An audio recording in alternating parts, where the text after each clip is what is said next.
അങ്ങനെ സങ്ങിന് ആക്സിഡന്റ് പറ്റിയതൊന്നും അറിയാതെ ജോഗിയാണെങ്കിൽ ആ സ്റ്റെയറിന്റെ അവിടെ ഇവനെയും കാത്തു നിൽക്കുന്നതും ഒരുപാട് നേരം കാത്തു നിന്നതിന് ശേഷം ഇവള് കോളൊക്കെ ചെയ്യുന്നുണ്ട്. ഇവള് തിരിച്ച് ഹോട്ടലിലേക്ക് പോകുമ്പോൾ മിനിഹൂക്കാണെങ്കിൽ ഇവളെന്നെ തടയുന്നുണ്ട്. അതിനുശേഷം ഇവൻ ബാറിലിരിക്കുന്നതും ഇവൻ ഒരു ഡ്രിങ്ക്സിൽ കുറച്ച് പൊടി എന്തോ കലക്കുന്നുണ്ട് കേട്ടോ. അങ്ങോട്ട് വരുന്ന ജുങ്കിയോട് ഡ്രിങ്ക്സ് വേണമെന്നൊക്കെ ചോദിക്കുമ്പോൾ ഇവള് മൈൻഡ് പോലും ചെയ്യുന്നില്ല. എനിക്കിപ്പോൾ തീരെ മൂടില്ല എന്ന് പറഞ്ഞ് ഇവള് വിഷമിച്ചിരിക്കുന്നതും ഒന്നില്ലെങ്കിലും നമ്മൾ സെയിം ഏജൻസിയിലല്ലേ വർക്ക് ചെയ്യുന്നത്, ജസ്റ്റ് കുടിക്കടോ എന്നൊക്കെ ഇവൻ പറയുന്നുണ്ട്. ഇവന്റെ ഉദ്ദേശം വേറെയാണ്.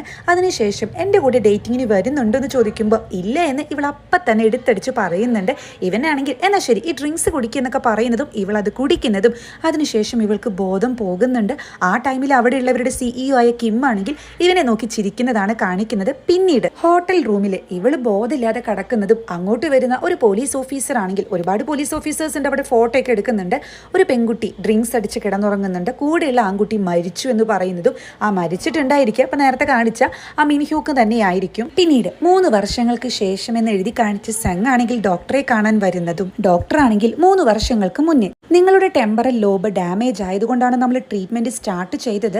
പക്ഷേ ഇപ്പോൾ നിങ്ങളുടെ ബ്രെയിന് ഈ ട്രീറ്റ്മെന്റിനോട് പ്രതികരിക്കുന്നില്ല. പതുക്കെ പതുക്കെ ബ്രെയിൻ ചുരുങ്ങിക്കൊണ്ടിരിക്കുകയാണെന്നൊക്കെ ഡോക്ടർ പറയുന്ന ടൈമിൽ സങ് ആണെങ്കിൽ അവിടെ ചോദിക്കുന്നുണ്ട് ഇത് എന്തുകൊണ്ട് എങ്ങനെ സംഭവിക്കുന്നു എന്നുള്ളതിന് ഉത്തരം ഇപ്പോഴും ഇല്ലേ എന്ന്. അതുപോലെ തന്നെ ഇതിനൊരു പ്രതിവിധി ഇല്ലേ എന്നൊക്കെ അവിടെ ചോദിക്കുന്നുണ്ട് കേട്ടോ.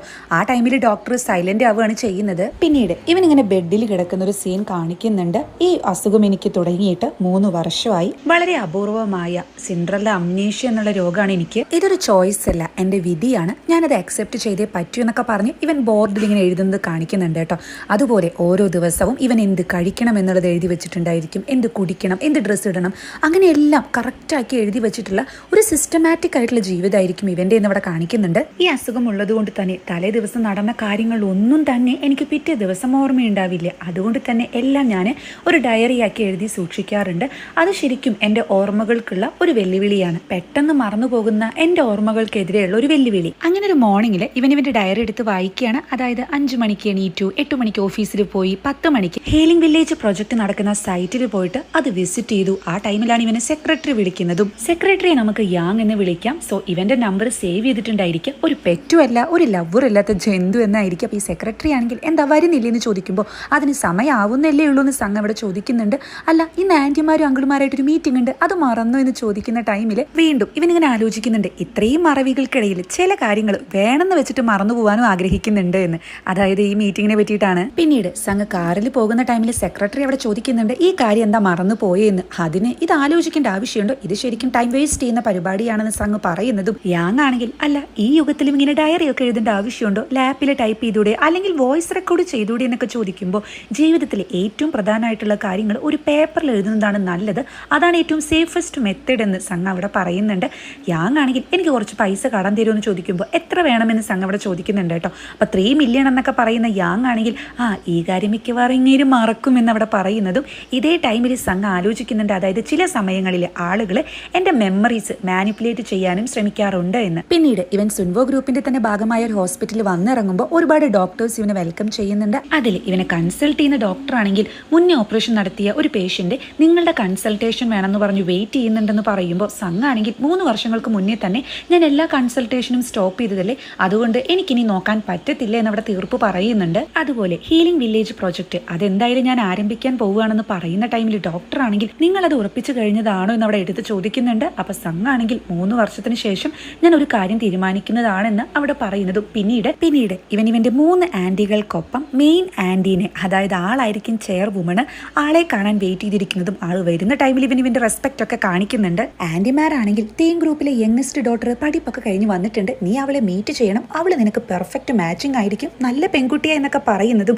അപ്പൊ ചെയർ വുമൺ ആണെങ്കിൽ ഇവൻ എന്താ ഷൂ ആണ് ഇങ്ങനെ സെലക്ട് ചെയ്യാൻ വേണ്ടിയിട്ട് സുൻവോ ഗ്രൂപ്പിന്റെ അടുത്ത അവകാശിയാണ്, അതുകൊണ്ട് ഇവനൊരു പെൺകുട്ടിയെ സെലക്ട് ചെയ്യുമ്പോൾ അത്രയ്ക്കും പെർഫെക്റ്റ് ആയിരിക്കണം എന്നൊക്കെ ചെയർ വുമൺ പറയുന്നുണ്ട്. അപ്പൊ മറ്റൊരു അനിയത്തിയാണെങ്കിൽ ചേച്ചി ഇപ്പൊ തന്നെ ഇവന് 34 വയസ്സായി, ഇനിയെങ്കിലും കല്യാണമൊക്കെ കഴിക്കേണ്ടേ എന്ന് ചോദിക്കുന്നതും ചെയർ വുമൺ ആണെങ്കിൽ നിന്റെ അച്ഛൻ അന്ന് അങ്ങനെ വണ്ടി ഓടിച്ചില്ലായിരുന്നുവെങ്കിൽ നിന്റെ അച്ഛനും അമ്മയും മരിക്കില്ലായിരുന്നു എന്ന് പറയുന്ന ടൈമിൽ മറ്റൊരു മറ്റൊരു അനിയത്തിയാണെങ്കിൽ ചേച്ചി എന്താ ഇങ്ങനെയൊക്കെ പറയുന്നത്, അവൻ്റെ 8ാമത്തെ വയസ്സ് മുതൽ കേൾക്കാൻ തുടങ്ങിയതാണ്, ഇനിയും ഇതിങ്ങനെ പറയണോ എന്ന് അവിടെ ചോദിക്കുന്നതും മറ്റൊരു അനിയത്തിയാണെങ്കിൽ 2nd സ്റ്റാൻഡേർഡിൽ പഠിക്കുമ്പോൾ തന്നെ അവൻ അബ്രോഡിലേക്ക് പോയതാണ്, അതിനുശേഷം ഒറ്റയ്ക്കല്ലേ ജീവിച്ചത്, ഇപ്പം അടുത്താണ് കൊറിയയിലേക്ക് തിരിച്ചു വന്നത്, അത് 3 വർഷങ്ങൾക്ക് മുന്നേ, അതിനിടെ ഒരു വലിയ ആക്സിഡന്റ് ഉണ്ടായി, സത്യം പറഞ്ഞാൽ ചേച്ചി കാരണമാണ് ഇവൻ ഇങ്ങനെ ഡേറ്റ് ചെയ്യാതെ ഇങ്ങനെ നിൽക്കുന്നത്, ഇനി അതിനുള്ള സമയമായി എന്നൊക്കെ വേറൊരു അനിയത്തി അവിടെ പറയുന്നുണ്ട്. ചെയർവുമൺ ആണെങ്കിൽ ഞാനൊരു പെർഫെക്റ്റ് കാര്യമാണ് എപ്പോഴും സെറ്റ് ചെയ്യാറുള്ളൂ, അതിവന് അറിയാമെന്നും അവിടെ പറയുന്നതും അങ്ങനെ മീറ്റിംഗ് അവസാനിക്കുന്ന ടൈമിൽ ഇവനിങ്ങനെ പറയുന്നുണ്ട്, ശരിയാ ഞാൻ ഇപ്പോഴും ഒറ്റപ്പെട്ടിട്ട് തന്നെയായിരുന്നു എന്ന്. അങ്ങനെ ഇവനൊരു വാതിൽ തുറക്കുന്നതും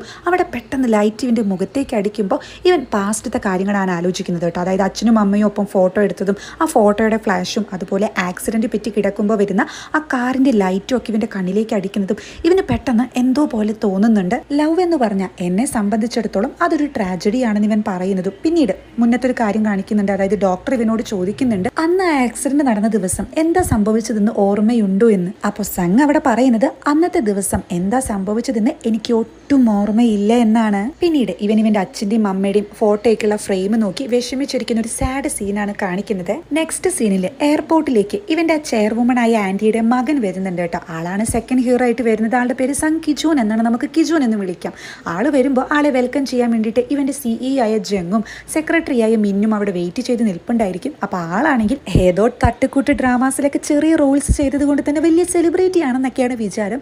എൻ്റെ ഓട്ടോഗ്രാഫ് വേണമെന്ന് അവിടെ പെൺകുട്ടികളോട് ചോദിക്കുന്നതും അതുപോലെ എൻ്റെ ഫാൻസ് ഒന്നും വിളിക്കാൻ വന്നില്ലേ എന്ന് അവിടെ ചോദിക്കുന്നുണ്ട്. അപ്പോൾ മിന്നാണെങ്കിൽ ഏത് ഫാൻസ് എന്നൊക്കെ പറയുന്നതും അതുകൊള്ളാം, ഞാൻ സെലിബ്രിറ്റി അല്ലേ എന്നൊക്കെ പറഞ്ഞ് അവിടെ ബഹളം വെക്കുന്ന ഒരു സീനാണ് കാണിക്കുന്നത്. പിന്നീട് ഇവൻ സങ്ങിനെ വിളിക്കുന്നതും ഞാൻ കൊറിയയിലെത്തി, നമുക്കൊന്ന് മീറ്റ് ചെയ്താലോ, ഡിന്നർ ഒരുമിച്ചാവാം എന്നൊക്കെ പറയുന്ന ടൈമിൽ സങ് ആണെങ്കിൽ നീ ആരോടും പറയാതല്ലേ ഇങ്ങോട്ട് തിരിച്ചു വന്നത്, അതുകൊണ്ട് ആദ്യം പാരൻസിനെ പോയി കാണാൻ എന്നിട്ട് എന്നെ വിളിച്ചാൽ മതി എന്നവിടെ പറയുന്നുണ്ട്. നെക്സ്റ്റ് സീനിൽ കിജൂൻ ആണെങ്കിൽ പാർലറിലേക്ക് പോകുന്നതും ആഹാ പുതിയ ആളാണല്ലേ, പഴയ ആൾ എവിടെ പോയി എന്നൊക്കെ പറയുന്നുണ്ട്. അതായത് ഇവൻ സ്ഥിരം കസ്റ്റമർ ആയിരുന്നു, ഇവനാണെങ്കിൽ ട്രീറ്റ്മെന്റ് ഒക്കെ എടുക്കണമെന്ന് പറയുമ്പോൾ ബിസി ആണെന്ന് ഈ ലേഡി പറയുന്നുണ്ട്. അതായത് ഇവിടുത്തെ മെമ്പേഴ്സിനെ മാത്രമേ അകത്തേക്ക് കയറ്റൂ എന്ന് പറയുന്ന ടൈമിൽ ഞാൻ ഇവിടുത്തെ മെമ്പറൊക്കെ തന്നെയായിരുന്നു, ഞാൻ ആരാന്നറിയൂ, സുൻവോ ഗ്രൂപ്പ് താളാണെന്നൊക്കെ പറയുന്നതും ഈ ലേഡി വേഗം തന്നെ ഇവന് ഉള്ളിലേക്ക് കൊണ്ടുപോകുന്നുണ്ട്. ആ ടൈമിൽ അവിടെയുള്ള ഒരു സെലിബ്രിറ്റിയെ കാണിക്കുന്നുണ്ട്. ഇവളാണ് ഈ സീരീസിലെ നെക്സ്റ്റ് ഹീറോയിൻ. ആളുടെ പേര് ലീഹ എന്നാണ്. ജോക്കിയുടെ കൂടെ മുന്നുണ്ടായിരുന്ന ആ ഹെൽപ്പർ ബോയ് ഉണ്ടല്ലോ, ആളിപ്പോൾ ഇവളുടെ ഹെൽപ്പർ ആയിരിക്കും കേട്ടോ. അപ്പോൾ ആളാണെങ്കിൽ ഞാൻ മുന്നേ വിളിച്ച് ബുക്ക് ചെയ്തതല്ലേ, ഒഴിവൊന്നും ഇല്ലെന്ന് ചോദിക്കുമ്പോൾ ഇവരാണെങ്കിൽ ഇപ്പോൾ ഒരു ഒഴിവില്ലെന്നൊക്കെ പറയുന്ന ടൈമിൽ ലീ അവിടെ ചൂടാകുന്നുണ്ട്. ആ ടൈമിലാണ് അവിടെയുള്ള സങ്ങിൻ്റെ ആൻറ്റി ആരാ ഇവിടെ ബഹളം വയ്ക്കുന്നതെന്ന് ചോദിച്ച് ഈ പെൺകുട്ടിയെ അടുത്തേക്ക് വിളിക്കുന്നതും. അപ്പം ലീഹയാണെങ്കിൽ നിങ്ങൾ ആരെന്നെ ഇങ്ങനെ വിളിക്കാനെന്നൊക്കെ ചോദിക്കുമ്പോൾ ആൻറ്റി ഇവളുടെ ചെവിയിൽ നൈസായിട്ടൊരു അടി വെച്ച് കൊടുക്കുന്നുണ്ട് കേട്ടോ. ഇങ്ങനെ ബഹളം ഉണ്ടാക്കാതെ മര്യാദയ്ക്ക് സോറി പറഞ്ഞ് ഇവിടെ നിന്ന് പോവാൻ നോക്കുമെന്ന് പറയുന്നുണ്ട്. അപ്പം ഇവളാണെങ്കിൽ പേടിച്ച് സോറി പറയുന്നതും അതിനുശേഷം ആൻറ്റി കിജൂനെ വിളിക്കുന്ന ടൈമിൽ തൊട്ടടുത്തുള്ള കിജൂനാണെങ്കിൽ കോള് കട്ട് ചെയ്യാണ്. ഇവൻ അമ്മയെ കണ്ടിട്ടില്ല. ആ ടൈമിലാണ് മിററിൽ അമ്മയുടെ മുഖം കാണുന്നതും ഇവൻ ഞെട്ടി അങ്ങ് മാറിയിരിക്കുന്നുണ്ട്. അപ്പം അമ്മയാണെങ്കിലോ നിങ്ങൾ പേടിക്കേണ്ട അവിടെ ഇരുന്നോളൂ എന്ന് പറയുന്നുണ്ട് കേട്ടോ. നെക്സ്റ്റ് സീനിൽ നമ്മുടെ നായികയായ ജൂക്കിയാണ് കാണിക്കുന്നത്. പണ്ടത്തെ പോലെയൊന്നുമല്ല കേട്ടോ, അകമൂഷിന്റെ ഡ്രസ്സൊക്കെ ധരിച്ച ഒരു ബോട്ടിൽ വ്ലോഗ് ചെയ്യുന്നുണ്ട്. അപ്പോൾ ഈ വ്ലോഗ് ചെയ്യുന്ന ആൾ ഇവൾ ഡയറക്ടർ ഒന്ന് വിളിക്കുന്നുണ്ട് കേട്ടോ. ഇയാളുടെ കീഴിലാണ് ഇപ്പോൾ വർക്ക് ചെയ്യുന്നത്. അപ്പോൾ ഇവളാണെങ്കിൽ നല്ല ഫിഷാണ്, നമ്മൾ ഫിഷിനെ പിടിക്കാൻ പോവാണെന്നൊക്കെ പറയുമ്പോൾ ഈ ഡയറക്ടർ ആണെങ്കിൽ ഇങ്ങനെയൊന്നും വ്ലോഗ് ചെയ്ത ആളുകൾ കാണില്ല, താനൊരു കാര്യം ചെയ്യുക, ആ ഫിഷിനെ അങ്ങ് പച്ചയ്ക്ക് കഴിക്കാനൊക്കെ നോക്ക്, എന്തെങ്കിലും ഇൻട്രസ്റ്റ് ആയിട്ടുള്ളതൊക്കെ വേണ്ടെന്ന് പറയുമ്പോൾ ജോലി പോവുമല്ലോ എന്ന് വിചാരിച്ച് മനസ്സില്ല മനസ്സോടെ ഇവളത് കഴിക്കുന്നുണ്ട് കേട്ടോ. അതിനുശേഷം പിന്നീട് ഇവൾ വോമിറ്റ് ചെയ്യുന്നതാണ് കാണിക്കുന്നത്. അങ്ങനെ വ്ളോഗിംഗ് ഒക്കെ കഴിഞ്ഞ് ഇവർ തീരത്തെത്തുന്ന സമയത്ത് ഇവരെ ഹെൽപ്പ് ചെയ്ത ആളാണെങ്കിൽ ഒരുപാട് ഫിഷ് ഇവർക്ക് കൊടുക്കുന്നുണ്ട് കേട്ടോ. അപ്പോൾ ഈ ഡയറക്ടർ ആണെങ്കിൽ ഇത്രയും ഫിഷ് സോളിലേക്ക് കൊണ്ടുപോകണമെന്നൊക്കെ ചോദിക്കുമ്പോൾ ഞാൻ കൈ പിടിച്ചോളാം, ഇനി അവിടെ എത്തിക്കഴിഞ്ഞിട്ട് ഇത് വേണമെന്ന് പറയരുതെന്ന് ഇവൾ അവിടെ പറയുന്നതും. അപ്പോൾ അവിടെ താമസിക്കുന്ന ഇവരെ ഹെൽപ്പ് ചെയ്ത അയാളാണെങ്കിൽ മോളെ ഞാൻ എവിടെയോ മുന്നേ കണ്ടിട്ടുണ്ട്, നല്ല പരിചയമുണ്ടല്ലോ എന്ന് ചോദിക്കുമ്പോൾ ഈ ഡയറക്ടർ ആണെങ്കിൽ അയ്യോ അറിയില്ലേ, 3 വർഷം മുന്നേ നല്ല ഫേമസ് ആയിട്ടുള്ള സിംഗർ ആയിരുന്നു, ഇപ്പം മൊത്തം ഫ്ലോപ്പായി പോയി എന്നവിടെ പറയുമ്പോൾ അതൊന്നും പറയേണ്ട എന്ന് ഇവളവിടെ പറയുന്നുണ്ട് കേട്ടോ. ഞാൻ കാര്യമല്ലേ പറഞ്ഞെന്ന് ഡയറക്ടർ പറയുന്നതും അതിനുശേഷം ഇവളാണെങ്കിൽ ഈ ഡയറക്ടർ സഹായിക്കുന്നൊന്നുമില്ല, ഇതൊക്കെ റാപ്പ് ചെയ്തിട്ട് കൊണ്ടുപോകുന്നുണ്ട്. ഇതേ സമയം സങ്ങിനെയാണ് കാണിക്കുന്നത്. ഇവനൊരു മീറ്റിംഗിൽ ഇരിക്കുന്നതും ഇവർ ചിൽഡ്രൻസിൻ്റെ റീഹാബിലേഷൻ സെൻറ്റർ ഒരു ഹോസ്പിറ്റൽ നടത്തുന്നുണ്ട്. അപ്പോൾ അത് ഭയങ്കര നഷ്ടത്തിലായതുകൊണ്ട് തന്നെ അത് വിൽക്കാമെന്നും അത് വിൽക്കുകയാണെങ്കിൽ ഒരുപാട് പൈസയൊക്കെ കിട്ടും എന്നൊക്കെ ഇവിടെ പറയുന്നുണ്ട് കേട്ടോ. ഇത് കേൾക്കുന്ന സങ്ങാണെങ്കിൽ എത്ര രൂപ കിട്ടുമെന്ന് ചോദിക്കുമ്പോൾ അവിടെ നിൽക്കുന്ന ആൾ ഈ ഡോക്ടർ കാങ്ങിയായിട്ട് കാണിച്ചു കൊടുക്കുന്നുണ്ട്. പറയുന്നുണ്ട് 100 മില്യൺ എന്ന്. അപ്പോൾ ഈ ഡോക്ടർ ആണെങ്കിൽ 100 മില്യൺ കിട്ടുമെന്ന് പറയുന്നതും സംഘ ആണെങ്കിൽ അത് വെച്ചിട്ട് എന്ത് ചെയ്യാനാണ് നിങ്ങൾ ഉദ്ദേശിക്കുന്നതെന്ന് ചോദിക്കുമ്പോൾ ഈ ഡോക്ടർ ആണെങ്കിൽ നമുക്ക് ഏതെങ്കിലും പ്രൈവറ്റ് സെക്ടറിൽ ഇൻവെസ്റ്റ് ചെയ്യാം, അപ്പോൾ നമുക്ക് ഒരുപാട് പ്രോഫിറ്റ് കിട്ടുമല്ലോ എന്നൊക്കെ പറയുന്ന ടൈമിൽ സംഘ ആണെങ്കിൽ ഇതിനേക്കാൾ പരിഹരിക്കേണ്ട പ്രശ്നങ്ങൾ ഇവിടെ വേറെയുണ്ട്. അതായത് ആ പൈസ ഉപയോഗിച്ച് ഇവിടുത്തെ മെഡിക്കൽ പ്രൊവൈഡേഴ്സിന് നമ്മൾ ഒരുപാട് സാലറി കൂട്ടി കൊടുക്കുകയാണെങ്കിൽ നമുക്ക് നല്ല മെഡിക്കൽ സർവീസ് കിട്ടും, അതാണിപ്പോൾ ചെയ്യേണ്ടതെന്നൊക്കെ പറയുമ്പോൾ ഇവൻ്റെ ആൻറ്റി ആണെങ്കിൽ ചെയർവുമൺ ആണെങ്കിൽ ഇത് എഗ്രി ചെയ്ത് കൊടുക്കുന്നുണ്ട്. തിരിച്ചു പോകുന്ന ജൂക്കി ആണെങ്കിലും ആകെ വൊമിറ്റ് ചെയ്യുന്നുണ്ട് കേട്ടോ. എൻ്റെ തൊണ്ടയ്ക്ക് എന്തോ ഒരു പ്രശ്നം ഉണ്ടെന്ന് പറയുമ്പോൾ ഹോസ്പിറ്റലിൽ പോകണമെന്ന് പറഞ്ഞേക്കല്ലേ എന്ന് പറഞ്ഞ് ഇവൾക്ക് എന്തൊരു ഫുഡ് എടുത്ത് കൊടുക്കുന്നുണ്ട്, അത് വിഴുങ്ങാനും പറയുന്നുണ്ട്. പക്ഷെ അതൊക്കെ ചെയ്തിട്ടും ഇവൾക്ക് ആ വേദന മാറുന്നില്ല. ആ സമയത്ത് ഡയറക്ടർ ആണെങ്കിൽ അല്ല നീ ഈ താലിസ്മാനെ പറ്റിയിട്ട് കേട്ടിട്ടുണ്ടോ എന്ന് പറഞ്ഞ് അവരുടെ ഭാഷയിൽ മന്ത്രമൊക്കെ എഴുതിയൊരു ഷീറ്റ് കാണിച്ചു കൊടുക്കുന്നുണ്ട് കേട്ടോ. ഇത് കത്തിച്ചിട്ട് ഇതിൻ്റെ ചാരെടുത്ത് നീ കുടിക്കുന്ന വെള്ളത്തിൽ ഇട്ടിട്ട് കുടിക്കുകയാണെങ്കിൽ നിന്റെ എല്ലാ പ്രശ്നങ്ങളും തീരുന്നോടെ പറയുന്നുണ്ട്. അപ്പോൾ ഇത് കേൾക്കുന്ന ജൂക്കി ആണെങ്കിൽ നിങ്ങൾക്ക് എന്താ ഭ്രാന്തുണ്ടോ, ഇത് ഞാൻ വിശ്വസിക്കുന്നതാണോ വിചാരിച്ചെന്ന് തിരിച്ച് ചോദിക്കുന്നതും നീ വിശ്വസിക്കത്തില്ല, പക്ഷെ ഇത് ഉള്ള കാര്യമാണ്, നീ നെറ്റിലൊക്കെ സെർച്ച് ചെയ്ത് നോക്കിയെന്ന് ഡയറക്ടർ അവിടെ പറയുന്നുണ്ട്. ജൂക്കി ആണെങ്കിൽ എന്നാൽ നോക്കിയിട്ട് എന്നെ കാര്യമുള്ളൂ എന്ന് പറഞ്ഞ് നോക്കുമ്പോൾ സംഭവം സത്യമായിരിക്കും. ഇത് കറക്റ്റ് ആണല്ലോ എന്ന് പറയുന്നതും എങ്ങനെ കഴിഞ്ഞ ആളാ നീ 3 വർഷം മുന്നേ, ഇപ്പൊ കണ്ടില്ലേ നിന്റെ അവസ്ഥ, ആ മിനിഹൂക്കിനെ കൊന്നു എന്ന് പറഞ്ഞിട്ടില്ലേ നിനക്ക് ഈ അവസ്ഥയൊക്കെ വന്നേന്ന് പറയുമ്പോൾ ആ ഒരു കാര്യം വീണ്ടും എടുത്തിടല്ലേ എന്ന് ജൂക്കി അവിടെ പറയുന്നുണ്ട്. ഞാൻ എടുത്തിടുന്നതല്ല, എല്ലാവരും പറയുന്നത് നീയാണ് മിനിഹൂക്കിനെ കൊന്നേന്ന, അതുകൊണ്ടാണ് നിനക്ക് ഇങ്ങനെ. ഇനിയിപ്പോൾ നീ ഇത് കുടിക്കുകയാണെങ്കിൽ അടുത്ത 3 വർഷം അടിപൊളിയായിരിക്കും. എന്നെ കണ്ടില്ലേ, ഇത് ചെയ്തതിന് ശേഷമാണ് എനിക്ക് എൻ്റെ മകൻ പിറന്നതും അതുപോലെ എനിക്ക് വലിയ ലോട്ടറി ഒക്കെ അടിച്ചതും 3ാം പ്രൈസൊക്കെ ഉണ്ടായിരുന്നു എന്ന് പറയുന്നതും ഇവളാണെങ്കിൽ അത് വിശ്വസിച്ച് പോകുന്നുണ്ട് കേട്ടോ. പിന്നെ ഇത് ചെയ്തതിന് ശേഷം ഇങ്ങനെ വട്ടം ചുറ്റണം, അതുപോലെ കൈയും കാലൊക്കെ ഇങ്ങനെ ഷെയ്ക്ക് ചെയ്യണം എന്നൊക്കെ പറഞ്ഞു കൊടുക്കുന്നുണ്ട്. പാവം പിന്നീട് അതുപോലെയൊക്കെ ചെയ്യുന്നതും ഡയറക്ടർ ആണെങ്കിൽ ഇത് മാറി നിന്ന് ഷൂട്ട് ചെയ്യുന്നുണ്ട് കേട്ടോ. കണ്ടില്ലേ നമ്മുടെ ഫേമസ് ആയിട്ടുള്ള ജൂക്കി ചെയ്യുന്നത് എന്നൊക്കെ പറഞ്ഞിട്ടാണ് ആളത് ഷൂട്ട് ചെയ്യുന്നത്.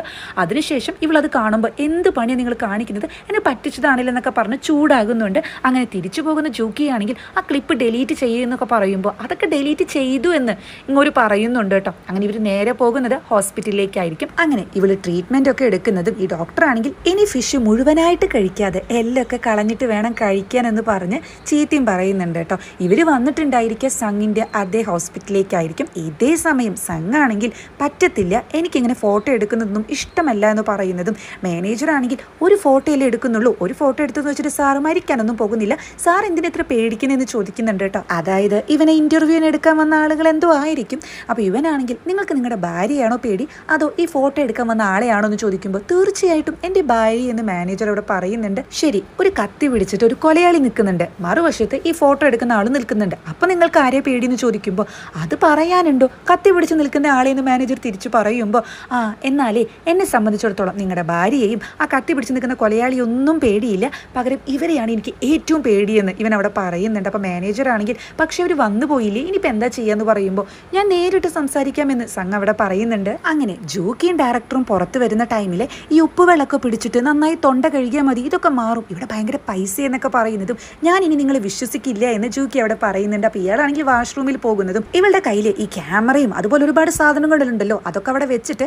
ഇവള് ഇനി ഇയാൾ ഈ വീഡിയോ ഡിലീറ്റ് ചെയ്തില്ലെങ്കിലോ എന്ന് വിചാരിച്ച് അതൊക്കെ ഒന്ന് ചെക്ക് ചെയ്യാൻ നോക്കുന്നുണ്ട്. പക്ഷേ ഇവൾക്ക് ഇതിൻ്റെ മെത്തേഡൊന്നും അറിയാത്തത് കൊണ്ട് തന്നെ എന്തൊക്കെയോ പിടിച്ച് അമർത്തുന്നുണ്ട്. അങ്ങനെ അതൊന്ന് ലേറ്റും വരുന്നുണ്ട്, അതിൻ്റെ വീഡിയോ റെക്കോർഡ് ഓൺ ആവുന്നുണ്ട് കേട്ടോ. ആ ടൈമിലാണ് കറക്റ്റ് സംഘം അങ്ങോട്ട് വരുന്നതും മീഡിയയിൽ നിന്ന് വന്ന ആളുകളാണെന്ന് തെറ്റിദ്ധരിച്ച് ഇവളുടെ അടുത്തേക്ക് വരുന്നുണ്ട്. നിങ്ങൾ എന്തായി കാണിക്കുന്നത്, എന്നോട് ചോദിക്കാതെ എൻ്റെ പെർമിഷൻ ഇല്ലാതെയാണോ എൻ്റെ വീഡിയോ എടുക്കുന്നതെന്ന് ചോദിക്കുന്നതും ഇവള് നോക്കുമ്പോൾ തൊട്ടു മുന്നിൽ 3 വർഷം മുന്നേ തന്നെ കിസ് ചെയ്ത അതേ ആള് ഇവള് ശരിക്കും ഞെട്ടി നിൽക്കുന്നുണ്ട് കേട്ടോ. അപ്പോൾ ഈ വൊമിറ്റ് ചെയ്യാൻ വന്നതുകൊണ്ട് ഇവള് കവർ വെച്ചിട്ട് ഇവളുടെ ഫേസ് മറച്ചിട്ടുണ്ടായിരിക്കും. ഇവളാണെങ്കിൽ അന്തം വിട്ടിങ്ങനെ നോക്കി നിൽക്കുന്നിടത്ത് വെച്ചിട്ടാണ് എപ്പിസോഡ് അവസാനിക്കുന്നത്.